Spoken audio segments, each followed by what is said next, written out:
Hi hello lovely viewers, welcome back to movie gossip YouTube channel. இந்த தடவை ஒரு family drama feel good மூவியோட ரிவ்யூவை தான் எட்டு வந்திருக்கேன். ஆசைகள் ஆயிரம் அப்படின்னு சொல்லிட்டு ஒரு மலையாள மூவி. இந்த வருஷம் ரிலீஸ் ஆன படம் தான். ஜெயராம் சார் அண்டு காளிதாஸ் ஜெயராம் இவங்க ரெண்டு பேருமே சேர்ந்து நடித்த படம் தான் அந்த படம். அண்ட் இந்த படத்தில் நம்ம இந்த படைக்கலம் மலையாள மூவி ஒன்று பார்த்துருப்பீங்க தெரியுமா? அந்த படத்தில் வந்து ஒரு ஹீரோ சரத் யூதீன் அவருமே இந்த படத்தில் ஒரு சின்ன கேமியோ ரோல் மாதிரி ப்ளே பண்ணியிருக்காரு. படத்தோட டேரக்டர் ஜி ரஞ்சித். என்னடா ஜி ரஞ்சித், நான் இப்போ சடனாக பார்க்கும்போது பாரஞ்சித் அப்படின்னு நினச்சிட்டேன். அவர் தான் நல்லா ரீட் பண்ணி பார்த்தேன். பிரஜித், ரஞ்சித் கிடையாது, பிரஜித் அவர் பேர். சரி, ஓகே. இந்த படத்தோட ரிவ்யூவை எந்த ஒரு ஸ்பாய்லருமே இல்லாமல் இந்த வீடியோவில் நான் சொல்கிறேன். நம்ம சேனலை மூலம் மறக்காமல் சப்ஸ்கிரைப் பண்ணிடுங்க. அண்ட் இந்த வீடியோ பிடிச்சிச்சின்னா ஒரு லைக் பண்ணிங்க. அண்ட் பெல் ஐக்கான் கிளிக் பண்ணாமல் மறந்துடாதீங்க. இந்த படத்தோட ஸ்டோரி என்னென்னா, ஒரு சாதாரணமான மிடில் கிளாஸ் ஃபேமிலி ரொம்ப வருஷமாகவே தனியாகவே தன்னோட குடும்பத்தோட சுமை எல்லாமே தாங்கிட்டு வேலை பார்த்துட்டு தனியாகவே எல்லாமே பண்ணிகிட்டு இருக்காரு நம்ம படத்தோட ஹீரோவோடைய அப்பா ஜெயராம் சார் அவர்கள். அவருடைய பையன் ஹீரோ ஆகணும் அப்படின்னு சொல்லிட்டு பொறுப்பே இல்லாமல் சும்மா லூசுத்தனமாக ஷார்ட் ஃபிலிம் எடுக்க போகிறேன், அது பண்ண போகிறேன், இது பண்ண போகிறேன். அதாவது அவர் பண்ணுறதுலாம் பேஷனேட்டடாக இருக்கும். பட் நமக்கு பார்க்கும்போது அவர் ஏதோ பொறுப்பே இல்லாத மாதிரி சுற்றுற மாதிரியான சீன்ஸாக தான் இருக்கும். அவர் அந்த மாதிரி ஒரு ஆளாக சுற்றிக்கிட்டு இருக்காரு. திடீர்னு அவங்க தெருவில் ஒரு ஷூட்டிங் நடக்குதுங்க.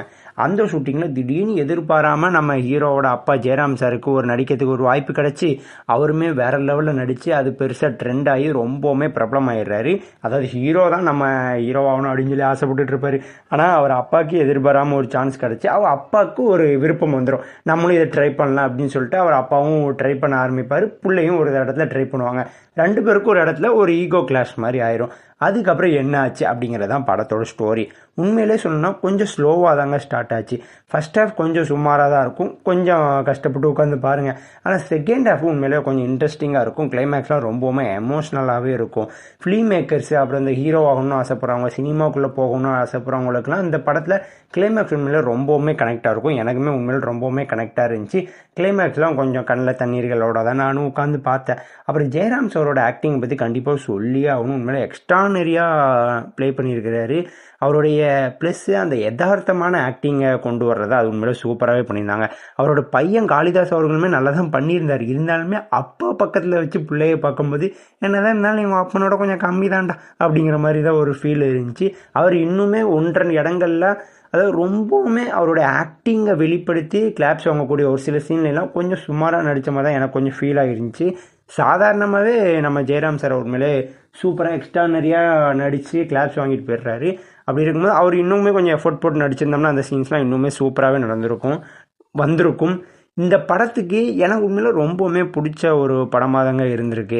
என்கிட்ட கேட்டிங்கன்னா நான் கண்டிப்பாக லாஸ்ட்டில் சொல்கிறேன் படத்துக்கு என்ன ரேட்டிங் கொடுக்குறேன் அப்படின்ட்டு. ஆனால் ஐஎம்டிபியில் போய் பார்க்கும்போது ஒரு 5 தான் கொடுத்துருந்தாங்க. ஏன்டா அந்த படத்துக்கு இவ்வளோ கம்மியாக கொடுத்துருக்காங்க அப்படிங்கிற எனக்கு ஒரு ஃபீல் இருந்துக்கிட்டே இருந்துச்சு. சரி, ஓகே, படத்தோட பாசிட்டிவ் என்னெல்லாம் அப்படி இப்படின்னு கொஞ்சம் பார்த்துலாம். படத்தோட பாசிட்டிவே ரொம்ப எமோஷ்னலாக கொண்டு போனதான். எமோஷ்னல் கனெக்ட் படத்தில் அந்த செகண்ட் ஹாஃபில் நமக்கு கனெக்ட் பண்ணாதான் உண்மையில படத்தோட ஒரு பெரிய பாசிட்டிவாக நான் பார்க்குறேன். அண்டு காஸ்ட் செலெக்ஷன், அதாவது இது ஒரு அப்பா பையன் கதை, அதுவும் இல்லாமல் நடிகராகணும் அப்படின்னு ஆசைப்படக்கூடிய ஒரு அப்பா பையனோட கதை அப்படின்னு பார்க்கும்போது உண்மையிலேயே ஒரு அப்பா பையனை நடிக்க வச்சுருந்தா நடிச்சுக்கிட்டு இருக்கக்கூடிய ஒரு நடிகரை நடிக்க வச்சா எப்படி இருக்கும் அப்படின்ற மாதிரி தான் நம்ம ஜெயராம் சார் அண்ட் காளிதாஸ் ஜெயராம் ரெண்டு பேரையும் நடிக்க வச்சது உண்மையிலே சூப்பராக அவங்களோட ரியல் ஸ்டோரியே பார்க்குற மாதிரியான ஒரு ஃபீல் இருந்துச்சு. And story writing, dialogue writing அதெல்லாம் எனக்கு உண்மையிலே ரொம்பவுமே பிடிச்சிருந்துச்சு. அண்ட் கன்விக்ஷன், அதாவது இப்படி தான்டா சீன் நடக்கும் அப்படின்னு சொல்லி நம்ம ப்ரெடிக்ட் பண்ணிடுவோம். இருந்தாலுமே அதில் ஒரு கன்விக்ஷன் வச்சு அதை நமக்கு கன்வே பண்ண விஷயம் உண்மையிலே சூப்பராக இருந்துச்சு. அண்ட் இது ஒரு ரியாலிட்டியாக இருந்துச்சுங்க. ஒரு ரியாலிட்டி லைஃபோடு நம்ம கனெக்ட் பண்ணி, அதாவது ஒரு படமாக பார்க்குற மாதிரி தெரியாது. ஒரு அப்பன் புள்ள ரெண்டு பேருக்குள்ளே நடக்கிற ஒரு அழகான ஒரு ஃபேமிலி, என்னதான் யார் நடக்கு இந்த ஃபேமிலிக்குள்ளே அப்படிங்கிற மாதிரியான ஒரு சும்மா கன்னத்தில் கையை வச்சுட்டு உட்காந்து பார்க்குற மாதிரியான ஒரு ஃபிலிம் தான். அப்புறம் இந்த படத்தோட பாசிட்டிவ் அப்படின்னு சொன்னால் நெகட்டிவ்ஸ் அப்படின்னு சொல்லி கண்டிப்பாக இருக்காதுன்னு செய்யும். ஃபர்ஸ்ட் ஹாஃப் எனக்கு ரொம்பவுமே கொஞ்சம் லேக் ஆகிற மாதிரியான ஒரு ஃபீல் இருந்துச்சு. கொஞ்சம் இல்லை, ரொம்பவுமே இருந்துச்சு. ஏன்னா கதைக்குள்ளே அவங்க போகிறதுக்கு ரொம்பவுமே டைம் எடுத்துக்கிட்டாங்க. ஸோ அந்த விஷயங்கள்லாம் கொஞ்சம் லேக்காக இருந்துச்சு. அது கொஞ்சம் ஷார்ட்டாக முடிச்சிருந்துருக்கலாம் அப்படிங்கிற ஒரு ஃபீலுமே எனக்கு கொடுத்துச்சு. அண்ட் காளிதாஸ் அவர்களுடைய சின்ன சின்ன இடத்துல வரக்கூடிய ஒரு ஆக்டிங் மிஸ்டேக் நான் முன்னாடியும் சொல்லியிருந்தேன்.